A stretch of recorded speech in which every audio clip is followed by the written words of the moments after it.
They told us the future would be open, that digital money would free us from banks, borders, and bureaucracy. Yet as the world rushed into the age of instant payments and tokenized assets, another truth quietly took shape beneath the surface, one that most will never see. Because the real revolution was never about creating new currencies.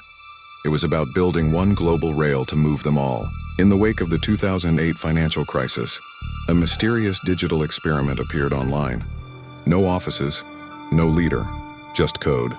A white paper promising freedom from centralized power. People called it Bitcoin, and it ignited a movement. But while the world debated decentralization, a different class of architects watched carefully. They saw not rebellion, but opportunity. A working prototype of programmable money. A glimpse of how control could evolve in the digital era. Across think tanks, policy groups, and central banks, discussions began in private. How could a system like this be shaped to serve order instead of chaos? What if the same code that liberated value could be standardized, regulated, and interconnected, until every transaction on Earth ran through a single, compliant rail? That idea became the blueprint for the next decade of financial engineering. ISO 2022 emerged, a universal language for money data. Then came the interoperability projects, RippleNet, Swift GPI, Quant's Overledger, Chainlink's CCIP. Each promised efficiency, transparency, and speed. But together, they formed something larger. A digital nervous system linking banks, governments, and blockchains alike. The Internet of Value was no longer theory, it was infrastructure. Now every nation is building its digital twin, a central bank digital currency, perfectly trackable, programmable, and connected to the same network of standards. Independence, they say, will remain. But in truth, sovereignty begins to fade the moment every ledger speaks the same code. Because in a world where all value travels the same rail, it doesn't matter who issues the money, only who governs the network that moves it. And that's the secret few dare to ask out loud: who owns the rails? Who decides what flows and what stops? The global system that once took days to settle now moves in seconds. But somewhere hidden behind the protocols and partnerships lies an invisible layer of control. A master switch that could, with one command, silence the flow of value itself. This is not the story of a single currency. It's the story of the rail, the unseen architecture connecting them all. Welcome to the One Rail, the hidden plan beneath the Internet of Value. Part 1, the experiment, Bitcoin. Was the test every revolution needs a spark? Ours came from a few lines of code uploaded to an obscure mailing list in 2009. A digital currency with no bank, no border, and no name behind it. Satoshi Nakamoto, the signature said, a ghost in cyberspace. At first, no one cared. Then someone mined the first block and a silent countdown began. The Genesis block carried a message from a collapsing financial world. Chancellor on brink of second bailout for banks. It wasn't just a headline. It was a statement of intent. The new money would be born from the failure of the old. What few noticed was that Bitcoin wasn't only a rebellion. It was an experiment in global behavioral data. Who would trust math over governments? How would markets react to code that no one controlled? Could scarcity be simulated in digital form? And if it worked, how might those in power redesign it to serve order instead of freedom? Over the next decade, Bitcoin became a living laboratory. Its flaws were documented as carefully as its triumphs. It was slow. It was energy hungry. It was unregulated and anonymous. Yet it proved one thing beyond doubt: digital money works. Behind closed doors, analysts in finance ministries, think tanks, and research labs dissected every weakness. They learned how decentralized systems scale, how markets respond to scarcity, and how people trade trust for convenience. Then they asked a bigger question, one not meant for public ears. What if we kept the innovation and removed the freedom? That question ignited a decade-long effort to design a controllable version of Bitcoin's chaos, something cleaner, compliant, and interoperable with the world's banks, where every wallet was identified, every transaction auditable, every token programmable. Meanwhile, the world celebrated crypto's rise. News anchors called it the future of money. Governments issued warnings by day and filed patents by night. Behind the headlines, research groups from Basel to Washington quietly sketched blueprints for a new system, one that would adopt blockchain's efficiency without its anarchy. By 2015, the experiment had done its job. Bitcoin proved value could live on a network, and humanity's hunger for digital wealth was insatiable. But it also revealed the limits of decentralization. If digital money was ever to scale globally, it would need a common language, a compliance layer, and, most importantly, a rail system trusted by both governments and machines. That's when the next phase began, the rise of standards. Whispers turned into working groups. Swift upgraded its infrastructure. Ripple introduced a bridge network that could move any currency in seconds. ISO 2022 appeared, a code set so precise it could describe every field of a financial message, from origin to destination, with surgical clarity. To the public, these were isolated innovations. To those watching from the top, they were pieces of a single puzzle, the path from experiment to infrastructure. Bitcoin had tested the people. Now the architects were ready to build the system, a world where money no longer needed borders, because the borders would live inside the code. The age of standards had begun. Part 2. The rise of standards. The experiment had worked. Value could live on a network independent of paper, borders, or banks. But freedom, as always, was messy. What the world called innovation, the architects called instability. And instability could never be allowed to steer the global economy. So the next chapter began not with rebellion, but with standardization. In 2012, inside quiet boardrooms and international working groups, engineers and economists began rewriting the language of money. Their task was deceptively simple: make every payment system, every bank ledger, every blockchain speak the same code. The project was given an unassuming name, ISO 2022, but its implications were anything but small. Before ISO, financial networks were a patchwork of dialects. SWIFT spoke one language, Fedwire another, Sepia a third. Cross-border payments crawled through layers of translation like diplomats arguing over syntax. ISO 2022 promised to end that. One universal alphabet for value itself. Rich in data, precise, programmable. With it, a transaction could carry every possible detail. Origin, purpose, destination, risk profile. It was transparency disguised as efficiency. And once the data flowed in the same format, it could flow through the same rail. Banks called it modernization. Technologists called it interoperability. The architects simply called it control through consensus. Then came the builders of the rails. Ripple offered a bridge network capable of settling any currency in seconds. Swift upgraded to GPI, mapping liquidity in real time.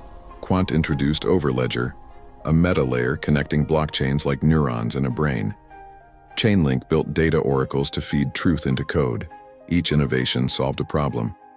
Together, they formed a digital nervous system, the skeleton of a coming financial organism. And as the infrastructure expanded, new experiments began. Central banks launched pilot programs for digital currencies, claiming they would increase inclusion and reduce fraud. To the public, these were separate projects. To the architects, they were nodes in the same architecture. Every upgrade, every pilot, every innovation pushed humanity one step closer to a single framework, a programmable rail running beneath every economy on Earth. By 2019, ISO 2022 was adopted by more than 70 countries. By 2023, SWIFT announced full migration, and when the remaining networks agreed to align, the puzzle finally clicked. Money was no longer national. It was structural. Governments still printed symbols in dollars, euros, yen, but the path those symbols traveled was identical. From mobile apps to interbank ledgers, every route converged on the same global syntax. The revolution wasn't televised, it was standardized. To most, it looked like progress. To those who understood systems, it looked like centralization hidden in plain sight. For the first time in history, the world's financial arteries beat to the same rhythm. But a network that can connect everything can also disconnect anything, instantly. As the rails went live, a new era dawned, one where the currency didn't matter as much as the infrastructure that carried it. The rails were ready. The only question left was what, or who, would run through them.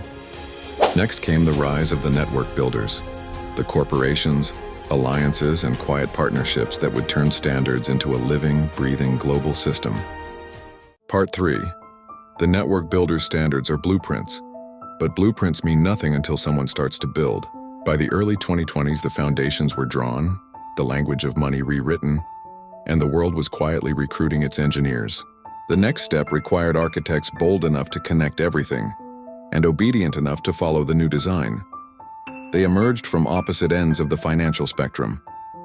Some were old institutions, banks, payment giants, clearinghouses, desperate to remain relevant.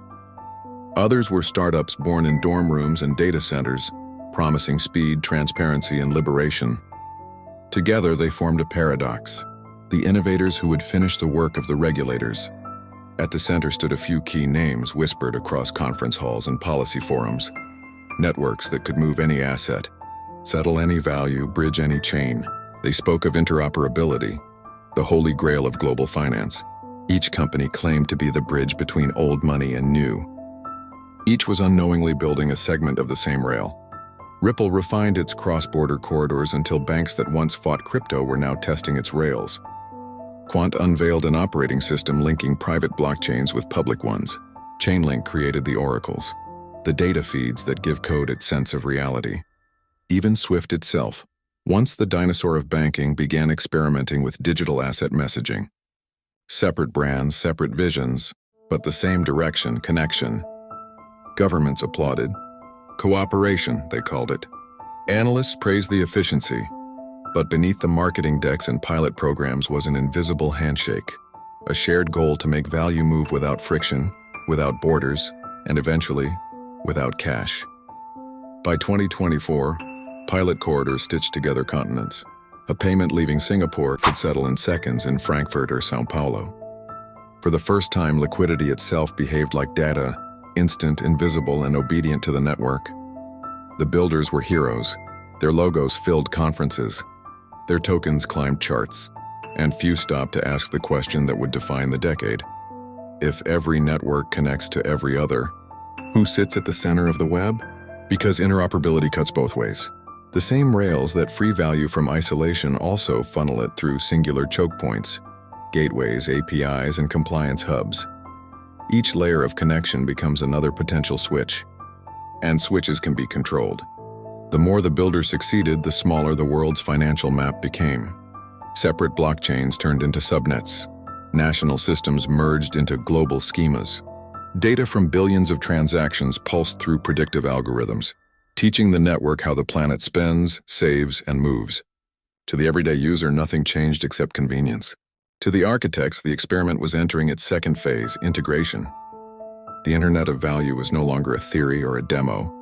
It was alive, an organism with thousands of nodes and one heartbeat. The builders had connected the capillaries. Now the system needed a central brain. That brain would appear under the banner of modernization, digital sovereignty, promising every nation control of its own currency through new central bank digital money. But behind the marketing of progress, the integration was almost complete. Every CBDC would plug into the same standards, the same APIs, the same rail.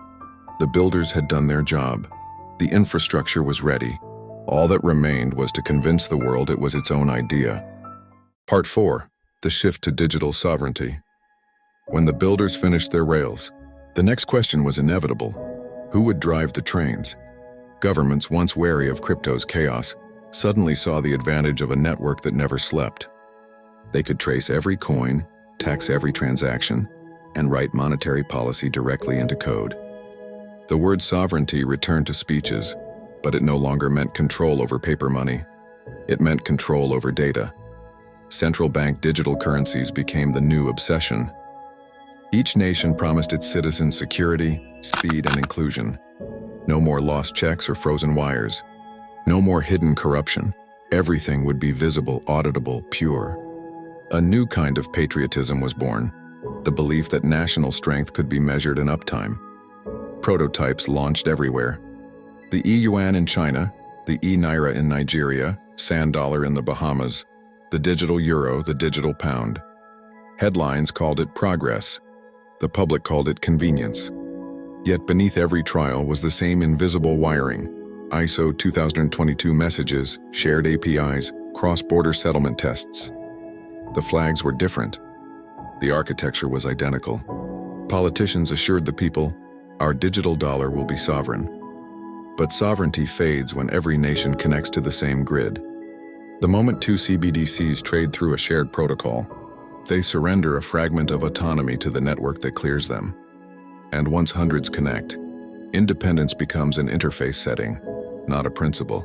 Still, the rollout was unstoppable. Inflation, debt, and post-crisis fatigue made digital money sound like salvation. Governments framed it as inclusion for the unbanked. Corporations saw data gold. Every purchase, every paycheck, every tax refund turned into information. Predictable, measurable, programmable. The people were told the code would protect them. So central banks spoke of privacy tiers and offline wallets. Soft words masking hard power. Few noticed the fine print. Final settlement required connection to the network. If you stepped outside it, your money went dark. International bodies celebrated the alignment. The BIS declared interoperability achieved. SWIFT announced successful cross-CBDC pilots. The IMF published frameworks for digital liquidity management. And buried in those papers was the quiet admission that value no longer belonged to geography. It belonged to infrastructure. By 2025, most of the planet's money moved through some form of digital ledger. Cash circulation declined, not by law but by habit. The rails had made old money inconvenient. Tap, scan, transfer, each gesture a small surrender. The age of digital sovereignty had arrived. Nations believed they had taken control back from the crypto wilds. In reality, they had plugged their economies into a single programmable backbone governed by shared rules and invisible committees. From above, the map of finance no longer showed countries or currencies, only nodes. And at the center of that glowing web, the architects watched their design complete itself. Billions of transactions every hour. Instant, precise, obedient. A planetary machine humming with perfect coordination. The system was alive. Now it needed fuel, a neutral asset to move liquidity between every digital currency on Earth. The bridge was about to be built. Part 5, the bridge asset. Every machine needs a heartbeat. The architects had standards, rails, and digital ledgers, but no motion. Value sat idle in fragmented pools. The new system needed liquidity on demand. The answer was a neutral bridge asset. Not a national currency, not a corporate coin. An instrument designed to sit between all others. It didn't replace money. It connected it. Two ledgers couldn't talk. The bridge translated. Two currencies refused to meet? The bridge became their meeting place. Its traits were precise settlement in seconds, borderless reach, messaging aligned to global standards, and most of all, neutrality, no flag, no politics. When the first corridors lit up, the effect was instant. A wallet in Nairobi paid an invoice in Seoul, value dissolving into the bridge and reforming as local currency on the other side. Days of waiting collapsed into seconds. To the world, it looked like innovation. To the architects, it was coordination. Liquidity stopped being stored. It was summoned. Pathfinding engines split payments into microscopic routes that reassembled at the destination. What looked seamless was actually strategy. Liquidity choreography at machine speed. Each transfer taught the network. Data revealed where value slept and where it surged. Markets adapted until the bridge didn't just connect economies. It trained them to behave like one. Regulators smiled. Compliance moved from paperwork to protocol. Rules traveled with money as metadata. Wallets enforced them automatically. Freedom existed at the edges, policy at the core. And because the bridge was neutral, every participant accepted it. Neutrality made it trustworthy. Ubiquity made it unavoidable.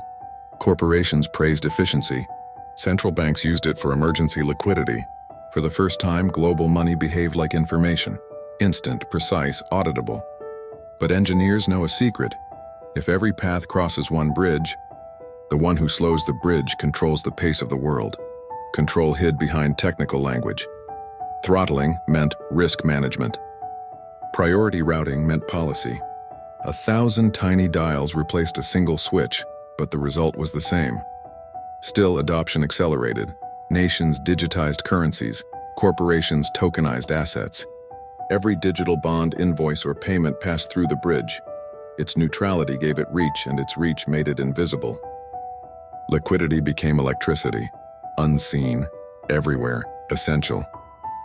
In boardrooms, the vocabulary changed. Money wasn't held. It was mobilized. Borders became throughput settings. Sovereignty blurred into bandwidth. The rail system had achieved what centuries of treaties could not: a common, programmable infrastructure for all value. And with it came the quiet realization: the bridge had solved motion but not control. Who defines neutrality when neutrality governs the world? Who calibrates the pace of liquidity when every heartbeat syncs to one network?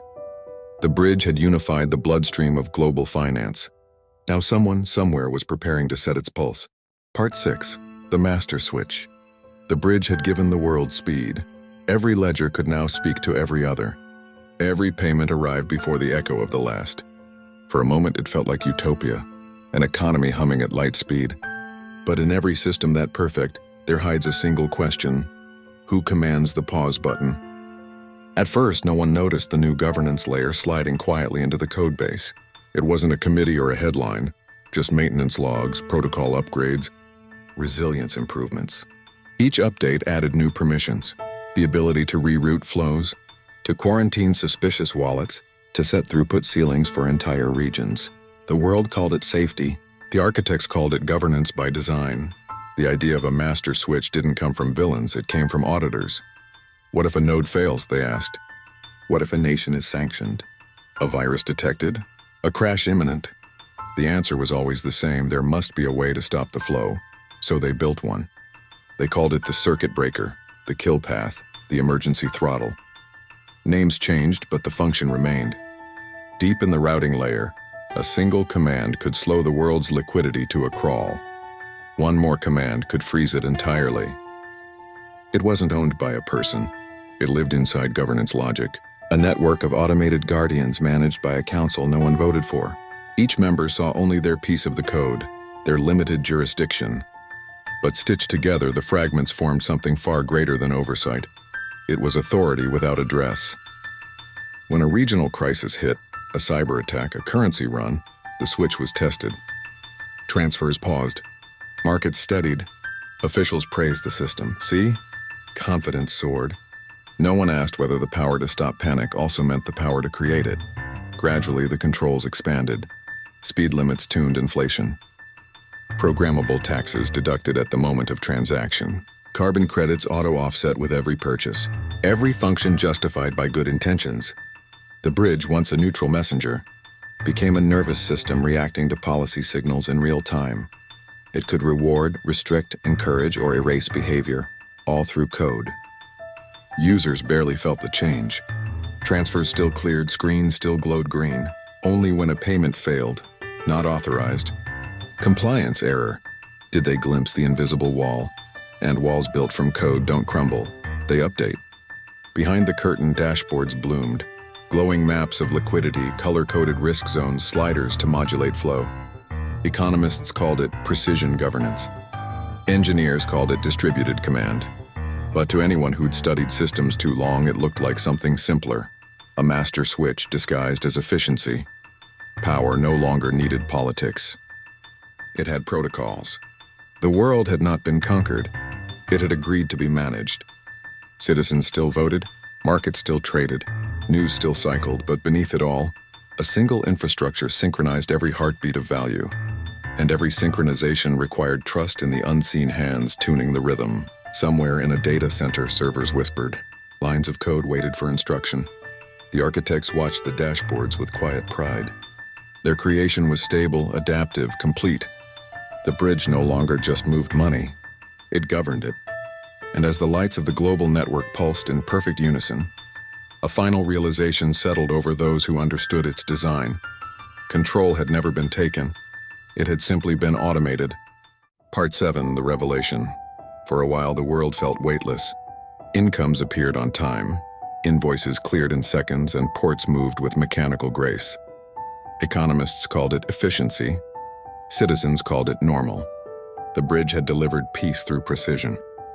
Revelation came quietly. A coastal nation suffering a bank run asked the network for help. Within minutes, outflows slowed, then stopped. Screens read, "Temporary liquidity hold." Markets calmed. News outlets praised stability. But a fisherman whose fuel card failed 3 times learned a harsher truth. Safety and permission were now the same thing. Weeks later, A risk segmentation update changed wallet tiers overnight. Limits shifted, routes rerouted, and a hospital buyer couldn't pay an overseas supplier because the corridor was under enhanced review. No regulation had changed. The algorithm had.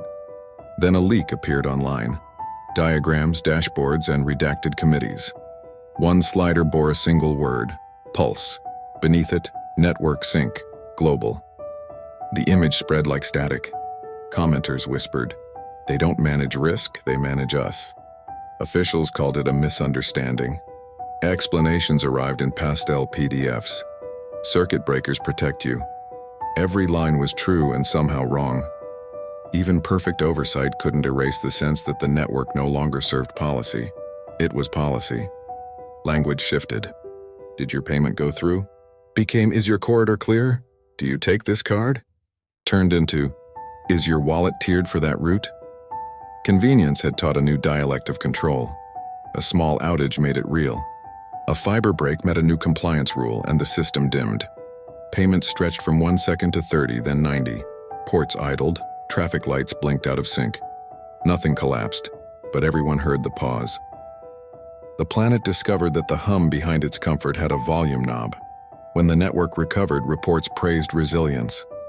Yet people now knew the rails could hesitate voluntarily. Neutrality carried a silent clause under governance. Investigations pieced together fragments of the leak. They found committees without faces, charters without signatures, and policy bundles pushed through maintenance channels. A programmer studying the code murmured, "They turned law into latency." Resistance didn't march, it improvised. Communities agreed on offline windows, trading value locally before syncing again. Coders wrote mesh wallets that sent bursts of payments just under monitoring thresholds. The network learned these rhythms and absorbed them. Every rebellion became another data set. Still, awareness spread. Artists painted the pulse slider on walls. Commentators asked, who owns the rails?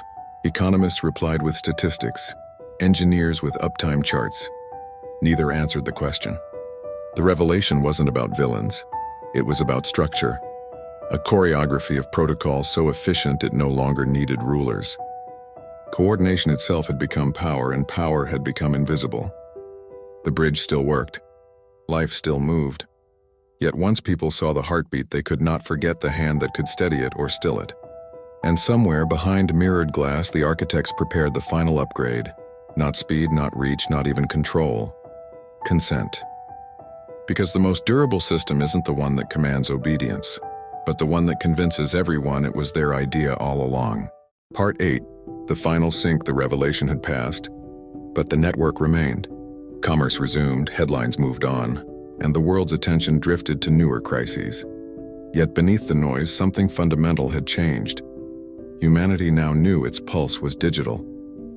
For the architects, this was the moment they had waited for. Not triumph, not domination, stability. Every experiment in money, from metal coins to cryptographic tokens, had led to this. A single adaptive rail linking all value under one rhythm. All that was missing was harmony. They called the next upgrade the final sync. Publicly, it was billed as a maintenance cycle to unify security standards across jurisdictions. Privately, it was a calibration, aligning every node, ledger, and payment corridor to a common timing protocol. After it, no system would drift more than a millisecond from global average. In theory, that ensured accuracy. In practice, it made time itself a form of compliance. The world approved it unanimously. Who could oppose precision? Nations voted, corporations sponsored, citizens clicked update now. When the day came, billions of devices displayed the same message, synchronizing, please wait. For 90 seconds, the planet held its breath. Then came silence. Not failure, alignment. Every ledger ticked in unison. Every transaction time-stamped to the same atomic beat. Economists called it the most coordinated moment in human history. And yet something subtle vanished. Delay, the small human gap between intent and completion, was gone. Decision and outcome became one motion. The pause that once allowed reflection was erased by design. From that point, the bridge no longer merely carried value, it carried consensus. Policy proposals auto-simulated their outcomes before debate. Taxes adjusted in real time to spending patterns. Global carbon caps balanced themselves hourly. Politics became performance tuning. Every slider on the old dashboards found its equilibrium inside algorithms that no longer needed visible hands. People felt safer, wealthier, faster.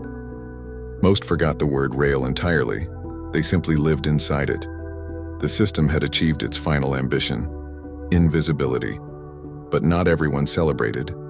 In quiet corners of the web, archivists preserved the pre-sync code, open protocols, paper ledgers, offline habits. They weren't rebels, they were preservationists, keeping friction alive as memory. One day they said we may need lag again, because lag is where freedom hides. Years later, students studying economics would learn the timeline as inevitability. The crisis, the experiment, the standards, the bridge, the governance, the sink. Few noticed the missing entry, the choice. No referendum, no revolution, just updates and acceptance. The architects dissolved into institutions, the institutions into code. The network became heritage infrastructure, too large to question, too seamless to feel. Only its heartbeat remained, a steady global rhythm pulsing through everything bought, sold, or promised. In a museum somewhere, a display plays the old notification sound, payment complete. Children laugh at how primitive it sounds. Their parents don't remember a world where that tone wasn't automatic. Above them, a plaque reads, "The Internet of Value, Unified 2030. Beneath it, a single line of fine print, Synchronization Authority, Global Standards Consortium." The visitor presses a button and a hologram narrator explains how humanity once struggled with inefficiency, then finally achieved perfect coordination. The recording ends with the same phrase that closed the architect's final memo. When all value moves as one, the system is complete. The lights dim. The heartbeat sound fades. Outside, unseen, the rail hums, steady, precise, eternal. And somewhere beyond the reach of the network, an old analog clock ticks a fraction off beat, defiantly out of sync. The question. Beneath the code, the network hums. The sync is perfect. And the story we told ourselves that we were building freedom echoes through the rails that now define us. Every great system begins with promise, connection, efficiency, progress.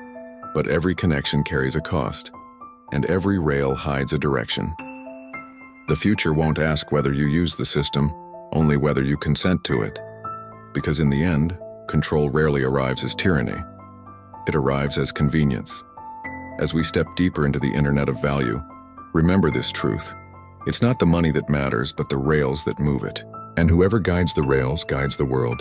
This has been The One Rail, the hidden plan beneath the Internet of Value, a production of LTL Productions. Stay aware, stay free, stay tuned. Subscribe for the next story, because the rails are already built, and the next switch is being prepared.